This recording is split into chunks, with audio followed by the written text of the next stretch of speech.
There are only two people in this world you truly need to make proud. And no, it's not your mom, not your dad, not your wife, your friends, or your kids. It's not your boss. It's not society.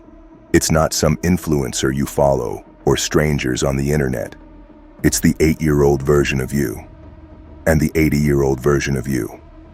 That child, the raw, innocent version of you, had dreams. Big ones.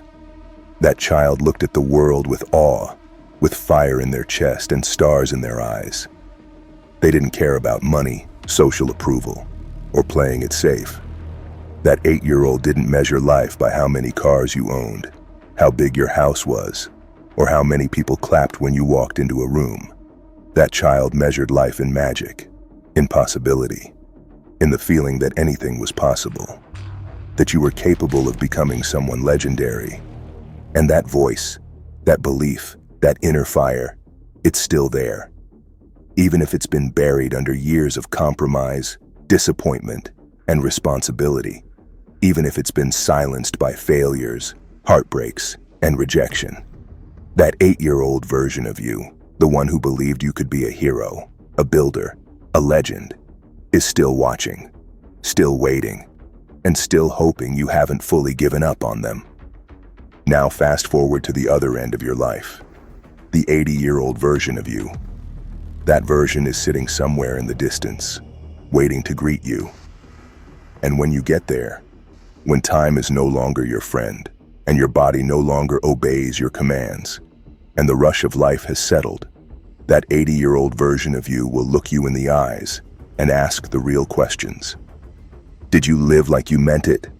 Did you chase the things that mattered, even when they scared you? Did you stand for anything, or did you fold under pressure? Did you honor the fire inside you, or did you let it burn out in silence?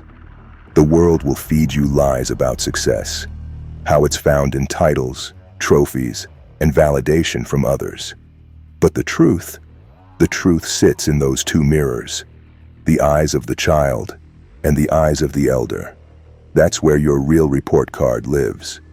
Not on social media, not in your resume, not in the opinions of people who will forget your name the moment you stop entertaining them. So ask yourself, would the 8-year-old version of you even recognize you now? Would they be proud, or would they be confused, shocked at how much you've given up? And what about the elder? Will they thank you, or will they mourn the time you lost playing small? Because here's the savage truth.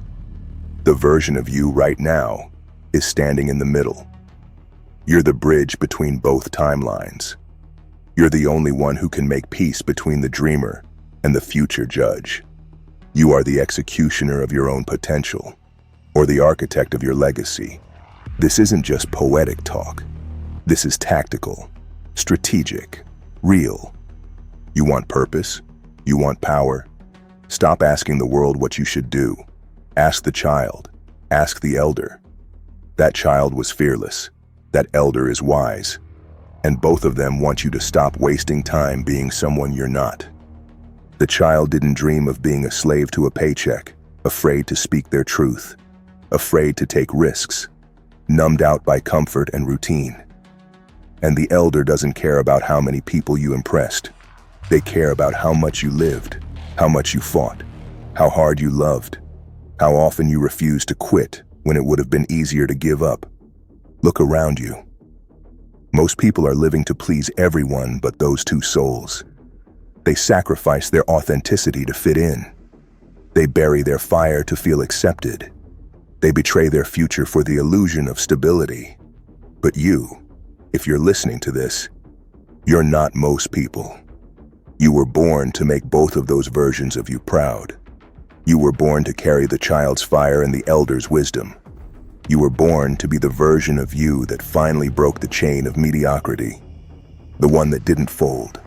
The one that didn't sell their soul for safety. Start acting like it. Every decision you make, every move you take, carries weight. It's either bringing you closer to pride or pushing you deeper into regret. It's not neutral. It's never neutral. You're either feeding the dream or feeding the fear. Think about it. When you're tempted to quit on your goals, imagine that 8-year-old standing in front of you, wide-eyed, asking if you gave it everything, asking if you really tried, if you really believed. And when you're tempted to waste another day, scroll another hour, avoid another challenge, picture that 80-year-old looking back with tears in their eyes, knowing you had more to give but you didn't. That's the reality check. That's the compass. And it never lies. This is not about being perfect. This is not about having it all figured out. This is about choosing integrity over comfort, choosing truth over popularity, choosing to live on your terms, with fire in your eyes and purpose in your step. It's about making damn sure that when the clock runs out, you didn't leave anything on the table. Because regret isn't just painful, it's eternal. It echoes, it haunts. But pride is the opposite. Pride is peace.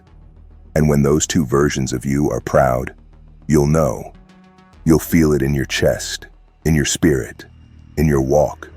You'll carry yourself differently, not because of what the world thinks, but because you honored the truth that lived inside you from the start. So from this day forward, every time you feel lost, confused, uncertain, ask yourself the only question that matters. Would the 8-year-old me be proud? Would the 80-year-old me be grateful? If the answer is no, then you already know what to do. Adjust, reroute, fight, rise. You're not here to just exist. You're not here to just follow. You're not here to please crowds and live on autopilot. You're here to leave a mark, to walk in such truth that both the dreamer and the elder nod in silent respect. There are only two people that matter in this equation, and they're both you. Make them proud, or live with the pain that you didn't, because the final judgment won't come from the crowd.